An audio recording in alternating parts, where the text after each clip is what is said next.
Song number 504. Please stand with me if you can. Song number 504.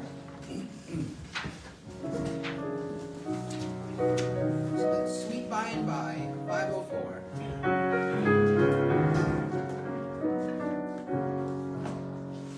There's a land that is fairer than day, and by faith we can see it afar, for the Father waits over the way, to prepare us a dwelling place there, in the sweet by and by, we shall meet on that beautiful shore, in the sweet by and by, we shall meet on that beautiful shore.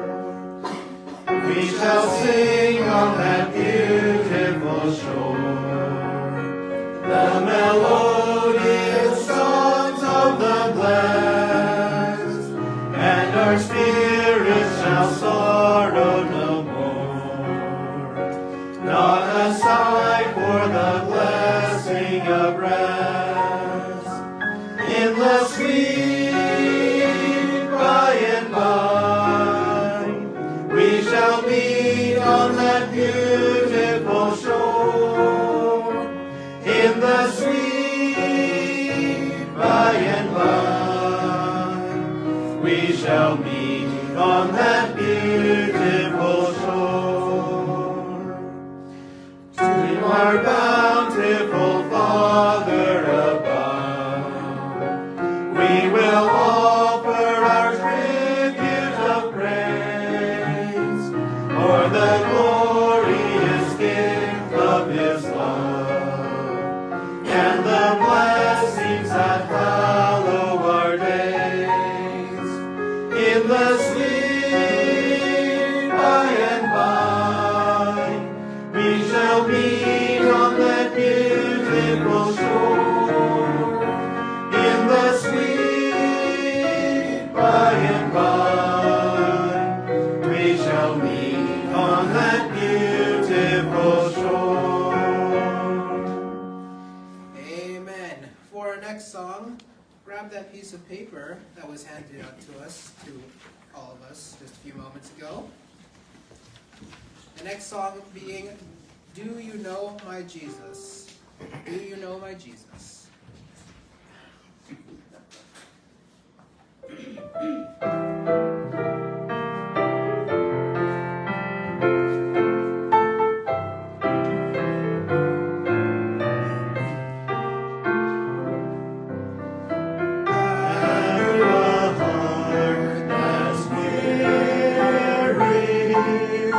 Tending a load of care.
go ahead and turn in your Bibles to Judges chapter 21. Judges chapter 21.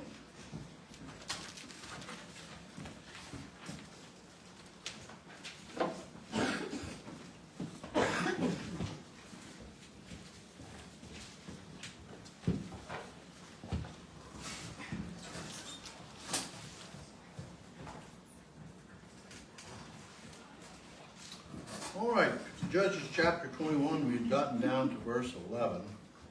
And so as we start this, let's go ahead and read 10. It said, "And the congregation sent thither 12,000 men of the Valentists, and commanded them, saying, Go and smite the inhabitants of Jabesh Gilead with the edge of the sword, with the women and the children."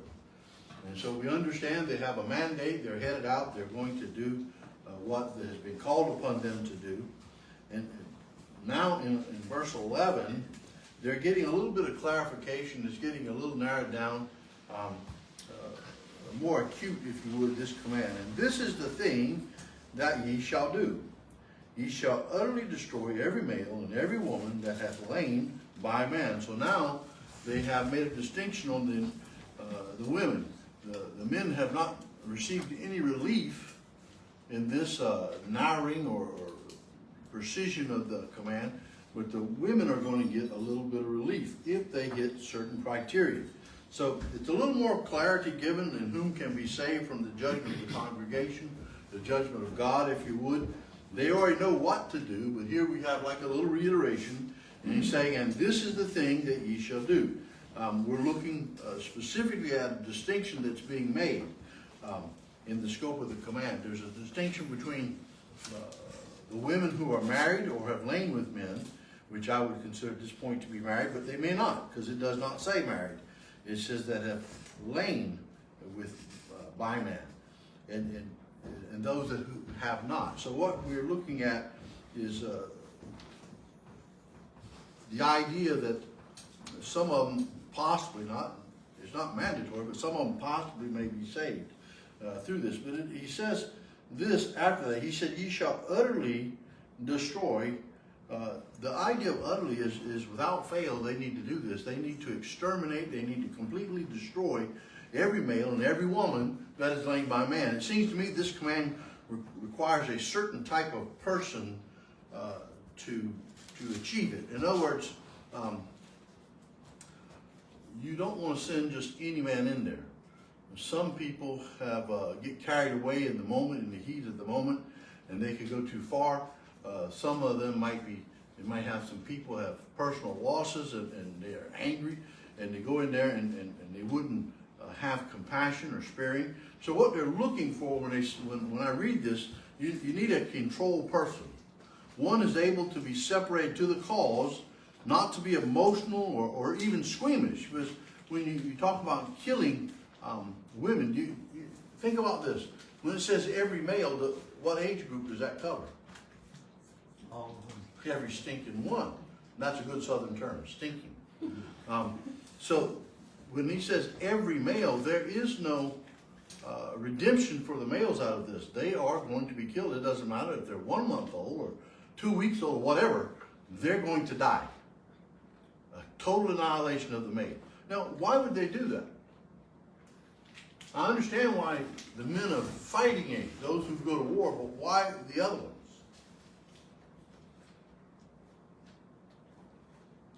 They're the ones who are considered to carry on the names, the heritage of their. I would use a different term, but you're exactly right. You're talking about, you're thinking more of a heritage in passing on the name of the people. Yes. I'm thinking passing on character and traits. Okay. Progenitors, if you would. I don't know if that's the proper word. So they're looking for a specific person who's, one, not emotional, not squeamish, that is able to accomplish this, who takes their duties serious, who will not waver in the heat of a moment or in emotional or compassionate times. And do you think there'd be some compassionate pleas, mercy, desired by these that are undergoing? Oh yeah, this is a terrible thing that's been required of them. This is a very hard thing to do. So let me ask you this. Why do you think the women why were the women included in the judgment for not going to Mizpah? You know, that's kind of another hard one. They didn't go to Mizpah. They didn't go to battle over this. They're considered, you know, I would assume, and I'm going to make some assumption here, they're kind of an assumption of guilt on them. They're just as wicked as their husbands or whatever. But aren't the women, for the most part, possessions? So why would they carry out this type of judgment on the ladies? It seems like the only ones that were being exempted were women who hadn't been married. That's correct. But And why so- are they taking out the judgment? Maybe they were with child. If they were a child, that could be a reason. But they give the command before they ever knew. You're going to kill all the women that have lain with men.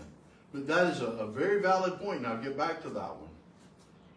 They can take vengeance out on those remaining. That's another good reason. They could, emotional, they could take vengeance out. They could, if they were with child, they could raise those children up with a hatred. Well, this is kind of getting back to the other thing, but if a woman didn't have a child by her husband, her next of kin was supposed to, or his next of kin was supposed to try to have children by her to preserve his name. So in a sense, those women who were married would still be considered to be carrying on the name of their husbands. They could. Again, if they were pregnant, but if they're killing every male, that makes it a little difficult to do as well. Or intermarrying, Intermarrying. I don't know that that would fall into this. It could, I guess. But you got to go back to the understanding that there's not going to be any males left.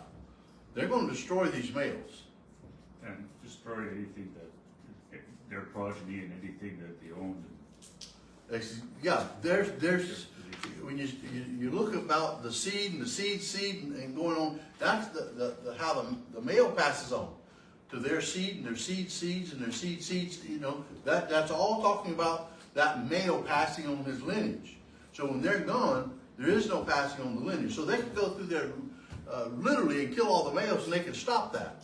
But then you have to go back, so why are they doing this? You know, why are they, you know, because some grandmamas would be in here.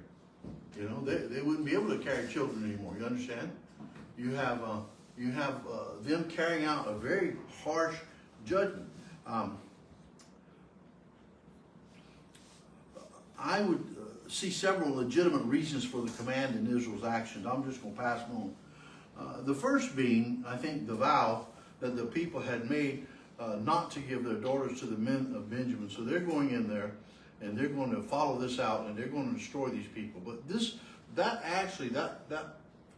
point right there doesn't really carry over to the reason of destruction for the ladies, does it? It kind of gives you the idea on the men. Okay, well, I can see that for the men. So then you have the idea that these men were punished for not helping. They did not take part. So that's the second thing, the punishment for not taking part.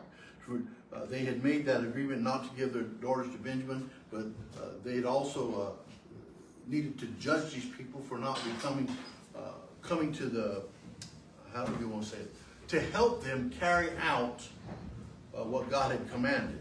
And so,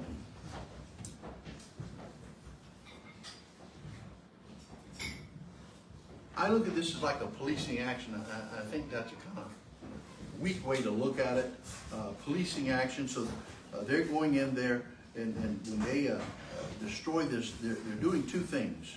One is they're purifying Israel from that type of wicked character and that nature. They sort of destroy the men, that seed cannot be carried on. But then when they destroy that, those women that have lain with men, you understand that if they were to take those and give them to other men, there could be a problem. They could plant a seed of their emotional hatred and stuff. They could plant that seed into Benjamin. Would that not be fertile ground at that point? Benjamin's just lost everything. And now you put a woman in there that has an emotional problem. Let me rephrase that, because that is not. She's emotionally upset. she's angry with Israel, and then she starts speaking into the ears of her husband. Ladies, can you turn? Don't answer that. Men, can your wives turn you? Can they make you think certain ways? Oh, I see some ladies hanging their head down and smiling, so men, you don't have to answer. I know that if my wife gets upset about something and talks to me long enough about it, I get upset. I know that if I get upset about something and talk to my wife long enough about it, she gets upset. You can pass that one to another. You know, after a while, and so I understand the reason for killing them. I understand that they went in there, they wanted a complete purge of character. They wanted that nature of a people unwilling to stand with Israel. They wanted to remove those unwanted traits and stuff so they could not be passed down. So then they take, there's no animosities, you take these young children or young ladies and you put them with men. There's purity there. There's no chance of pregnancy. There's no chance of defiling the tribe of Benjamin that way. And so then you have the opportunity to start anew. It's easier to work with an impressionable person than with a hardened person. Certain people, after they go through certain things, become so hard that you cannot deal with them anymore. It just takes an act of God to change their mind, change their direction, and help them to get over these things. So, you know, the third of killing those having lain with man, I believe, is to ensure the purity of the tribe of Benjamin and to purge. And what are they purging? And when I talk about character and nature, you talk about purging the characteristics of a people that were not willing to stand with Israel. Now, here, I'm going to ask you this. Now, that sounds a little hard there, but if you could choose the characteristics of your children before you had them, would you? Probably. Huh? Oh, yeah, most people would, because you have certain things you want, you know, blue eyes, you know. No. Anyway, I go back and I remember years ago, and we're probably talking at least 30 years ago, there was a documentary talking about what was possible in the future through genetic manipulation and how you could choose your children's eye color, hair color. There's very possibly you could choose their height. And I was like, what? And I don't even know if it's possible. I don't know. You know, but they do clone things, you know. Yeah, you've heard some things about it too? Yeah. So, you know. Well, Hitler tried that to raise Aryan race. Yeah, and he had a place in, I met a lady who was approached, she was beautiful, she was in her 80s and she looked 50. And she was approached by the Nazis and asked if she would participate in that to propagate the rest of the Aryan race. So you don't know what's going on today. They wanted you know? certain traits, they were looking for certain things way back then. Well, so how do you do that? In Israel's time, you're looking at how they did that. That is genetic manipulation in their day. You have to kill off the unworthy, unrighteous, unwanted, if you would, however you want to look at that, however they were deemed, and then you have to put them and instill them in a place where you could bring them out. You know, if you could choose not to have your children do drugs, be a rebellious child, be compassionate, intelligent, photogenic, jovial, you know, have everything you wanted, we would do it. And I think most would do it. Maybe there's a few that wouldn't.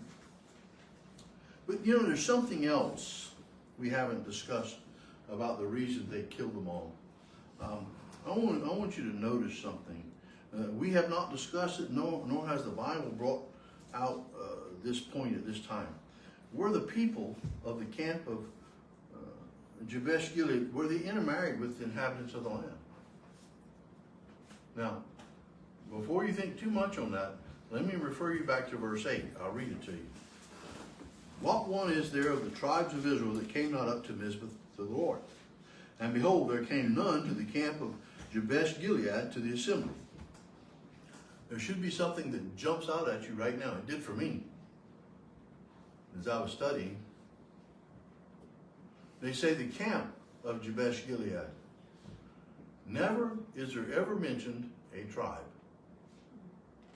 In this verse, it starts out, what one is there of the tribes of Israel that came not up? That's the only time that is mentioned. There is no other tribe mentioned anywhere that connects these people with the tribe. It's always said to the camp from Jabesh Gilead, to the assembly, to the inhabitants of Jabesh Gilead. It never hooks them to a tribe. That's kind of an interesting, So I did a little research. While these people are mentioned and referred to continually as the inhabitants of Jabesh Gilead, if you understand, Jabesh is a town in Gilead, and that's how that works. So Jabesh Gilead, and the name means Jabesh. It means dry, so it's likely an arid place. But it, being not associated with tribe, if you look this up, if you go into Numbers and Deuteronomy, you'll find that the tribes of Reuben and Gad were the ones that had their possessions there in that area on the other side of the river, or the Jordan. So there's several things I begin to think about. First, what do you know about Reuben? As a person, or If you go back to being him being one of the patriarchs, you also find out his dad said he was unstable as water. And that's kind of an interesting to note. That's his character. Would he pass that character on as a progenitor? Yes, he would. Now, what degree or what not, we don't know. But we know that he was considered unstable by his father. Were there inhabitants in the land? Or maybe we should say, could there have been inhabitants in the land at that point? I think very likely so. So it is possible there had been an intermarrying among the people of Israel and the inhabitants of the land, but there is no clear trace. There's no clear line that we can go back and trace that. It's not there. These are assumptions. Just as there is no clear connection in this passage to any tribe. Again, we're looking at assumptions and things. Now, there is something I did find out. It does fall out within the inheritance of Gad and Reuben, but in Deuteronomy 3:15 it reveals to us that Gilead was specifically given to Machir, M-A-C-H-I-R. And he's the eldest son of Manasseh. But now here's the catch. His mother was either an Arab or a Syrian concubine. So there could be influence in there. Whatever it was, we don't know. There's a lot of speculation about what we could say on this and that. But outside of 8, there's no reference. There's no connection to an Israeli tribe, and no tribe is given by name. But we do know that foundation. We do know that past in there. So I found that to be very interesting. And so let's go on. I'll stop with that and let's go on to 12. It says, and they found among the inhabitants, again, we see the inhabitants of Jabesh Gilead, 400 young virgins that had not known man by lying with them, with any male, and they brought them unto the camp to Shiloh, which is in the land of Canaan. So they found. Now, I'm not going to take too much time and speculate how they searched out among the people in order to carry out the commands from those over them. It says, and they found. So there had to be a search. There had to be a way to conclude that these young ladies were virgins and they had not known man. Again, I don't know, and I'm not going to speculate, but they did have to have some process by which to search them out. Some things would be obvious if they were elder women, if they were with their husbands, all that, if they were carrying children, if they were pregnant, all that is easily identified. But when you get amongst the younger ladies, they may not, their husbands may have already died in war, so it's been hard to speculate. I don't know how they did it. So maybe they would answer truthfully, who knows? So they found, and then it says, among the inhabitants, no connection to a tribe again. This could be possibly a refusal to acknowledge the people from a tribe in Israel because of what they had done. They had not joined them. They had not been a part of the battle. They had not suffered and sacrificed. They had not been bound to them because of what they had endured. They were separate. And this, they could have considered this a huge curse, traitor, and would not willing to identify them. Now, if they had identified the tribe, this was not the whole tribe. We know that because the only tribe they mentioned being lacking is Benjamin. So if this would have been from the tribe of Reuben, the tribe of Gad, or whatever, any other tribe, and they had mentioned him, what would that have done? Would have created alienation between the rest of the Israelites and that tribe. So there could be a reason they didn't mention it, because they knew it wasn't all of them. They could have known part of them were there, but they didn't want to alienate. They didn't want to cause some further divisions amongst the people of Israel. So what do? You use generic terms. We're not going to call names. We're not. You ever heard that? I'm not going to call any names, but those of you sitting on the back row, you understand what I'm saying. That they do things like that. But I'm not calling any names. So, but all of y'all in red sweater, whatever it is, there's a distinction there. So they're not calling. They don't want to alienate them so much. They had already, I think, if it would have been my family, and we had been called to go to battle, and some went and some didn't, and I was one that went, and I found out that some of my close relatives or something had not entered in, I would be a little ashamed of them. There would already be some alienation there with me, because I would feel like the people, you ever went into a place and maybe you knew that your hair was out of whack, or something was maybe you found a spot on your tie, your dress, right before you went in, and you walk in there and you feel like everybody's looking at you. You ever done that? Well, I got it covered up, but I still feel like everybody knows. Well, could that not also figure in? Everybody knows. They know this was of my tribe. These were my people, and they didn't come and help. So when you also think about the men they had chosen, they probably wouldn't have chosen anybody who may have relatives in that area. They may not have chosen anybody that may have had a connection in that area, because they didn't want to put them also in a spot where they might, this is Aunt Ethel's second cousin here, so, we can't kill them, we got to let them go. And what happens? They've now caused more sin. And so there's a lot of things as you look at behind the scenes that could be happening. So we don't know. It's a maybe.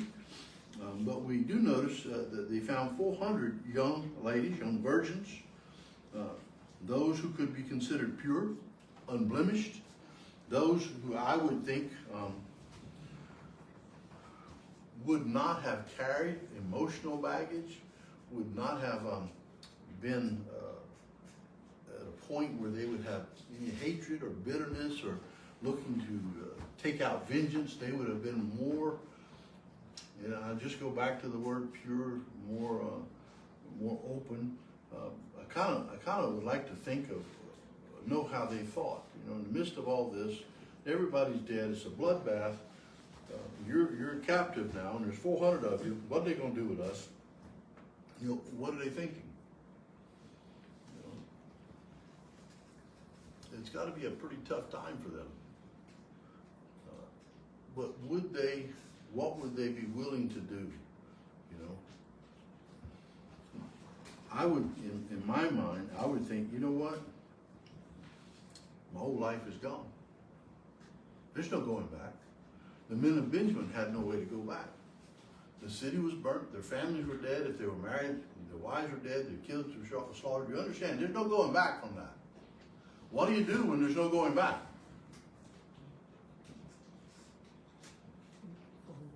You have to make a decision. You're either going to go forward, or you're going to really be in a bad time. It's really going to be difficult. But there's no going back. Their mothers, their fathers were dead. Their brothers no longer alive either. But it was possible, if they had a sister who had not lain with men, that she would be alive. So there was a potential to a certain extent they could have some family. But their lives from that point on was going to be different. There was going to be a new beginning. These people had their lives tossed upside down. They're being forced to accept a new way of life, and they did not have a decision. Maybe the only decision they had was whether they live or die. If they wanted to die, they could tell themselves, I've been with a man, and that would have ensured their death. difficult times. In difficult times, you need to make a decision. You're either going to make something better or you're going to make it worse. You're going to have to choose what you're going to do. You can have a new life. Those who have been saved now have an opportunity to do just that, to make a new life. You know, if we're faced with this opportunity or this question, you know, are we willing to do just that? Everyone who's accepted Jesus Christ as personal Savior has an opportunity to make a new life. A new life, a different life.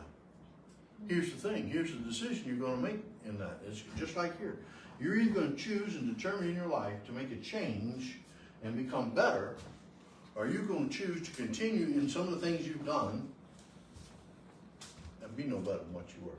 The only thing you have is an indwelling Spirit of God. I'm going to pitch my tent toward the things of this world, like Lot, toward the well-watered plains. I'm looking horizontal, I'm not looking vertical. And you limit just how much better your life could be. But if you change and you determine that you're going to follow God, you have an unlimited opportunity to do and achieve a tremendous life in Christ. But you have to make that decision. Are you willing to make a new life, or are you going back or continuing your life? Here's what I know. The beaten paths are hard to get off of. How many of you go to the parks around here? When you go to that park, how hard is it to follow the path? Huh? Pretty easy, isn't it? Most of them are 6 foot wide and 6 inches deep. Thousands of people have walked that way. Well, that's what it is in life today. But for some of us, God says, that's no longer the path I want you to walk. There's multitudes going that way, but that's not your path. So now God takes you off on maybe where you don't see a path. He said, just follow me. So you have to determine to keep your eyes on him. And you're not going to know the way. I always go back to the passage that says, you've not gone this way before. None of us have gone this way before. And we say, well, you know, it's the same old life everybody else leads. No, it isn't. It's an individual life. It's just your life. And God says, as a child of God, you've not come this way before. You need to keep your eyes on me and follow me. Because there are a lot of rabbit trails. There's a lot of things that will pull you off. And you say, well, there's a song that says, stop and smell the roses. All those roses aren't of God. Some of those things that look like roses are just the devil puts out little things to pull you away. Maybe we start looking for the rose of Sharon or the lily of the valley, things like that, and follow along in that. But you understand, the beaten paths at times can be hard to change. But there are times when those changes are made for you. You don't make them. In this situation, they didn't have the opportunity to choose. God chose for these people.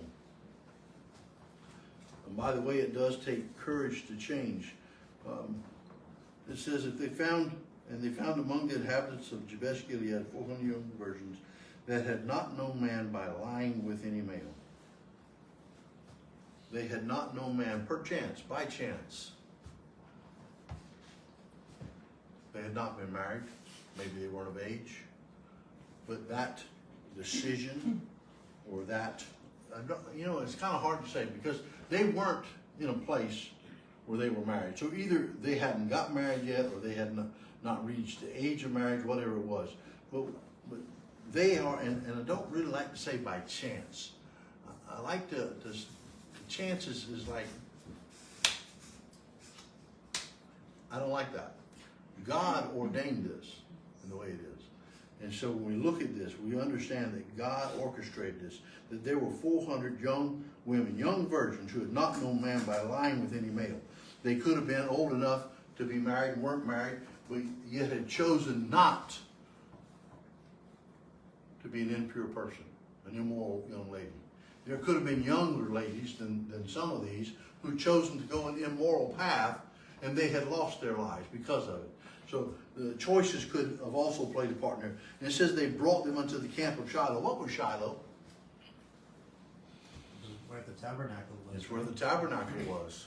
So, technically speaking, they brought them unto God.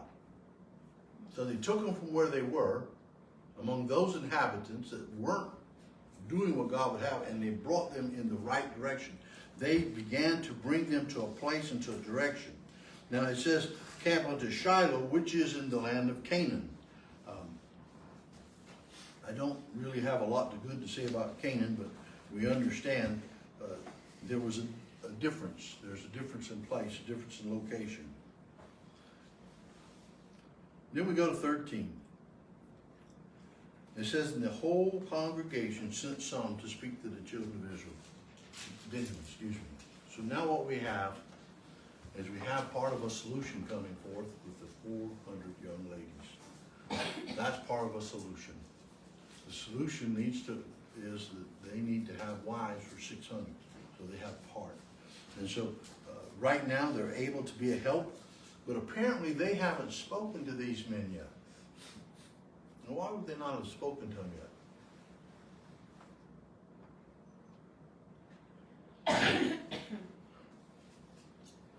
They didn't know they was going to get 400 young ladies. They had no idea what they were going to get. They had no idea if they would get any. I imagine they assumed they'd get some, but they didn't know. But now they have that, and maybe they didn't, maybe when we see this thing in 11 when it says, you shall utterly destroy every male and every woman that hath lain by man, maybe they just started, maybe this was still a developing idea, a thought process. But when they got them, now they had a means by which to restore the tribe of Benjamin, but they still didn't know if those men at that time, if they had the inclination to be a part of this. Now, honestly, I can't see why they wouldn't.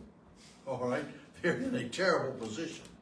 They have no real choices outside of death if they left there and chose to continue fighting. They just didn't have a force for that. So now they're being offered, we always say, we're being offered an olive limb or something like that. Is that what it was? Olive branch. Olive branch, I said limb. Yeah, a little bit smaller branch. So anyway, so they're being offered this idea of reconciliation. We have some young women for you. We have the ability for you to rebuild your tribe. Will you come out? Will you do this? And it says the whole congregation sent. So they were in agreement. They were still in unity to speak to these people, to restore them. It wasn't like they were holding a malicious intent. This is not a trick. We're not looking to destroy you. We're looking to restore you. The principle is the same here as it would be in your family, as it would be in church discipline.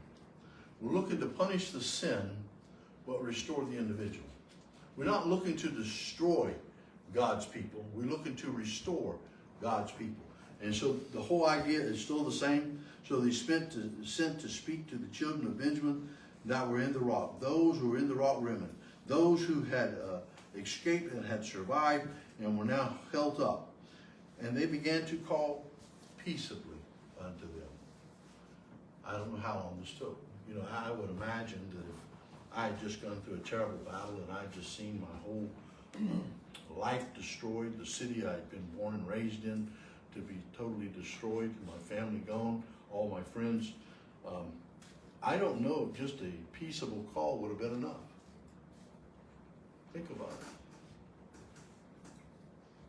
Do I trust them? Can I trust the people who just destroyed everything I knew to come out to them and trust them with my life? Well, tough call. And to call peaceably unto them. I look at this as something they probably had to sit and talk with and continue on.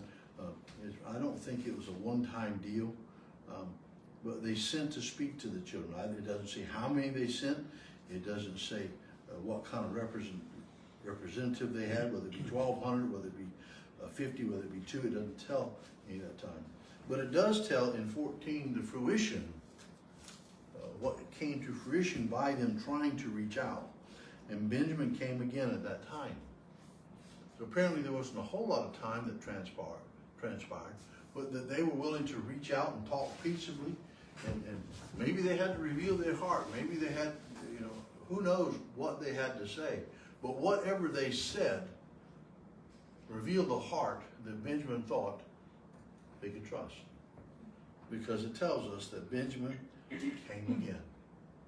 So I'm going to stop right there because I have something I want to do. If you go ahead and cut that off, we got about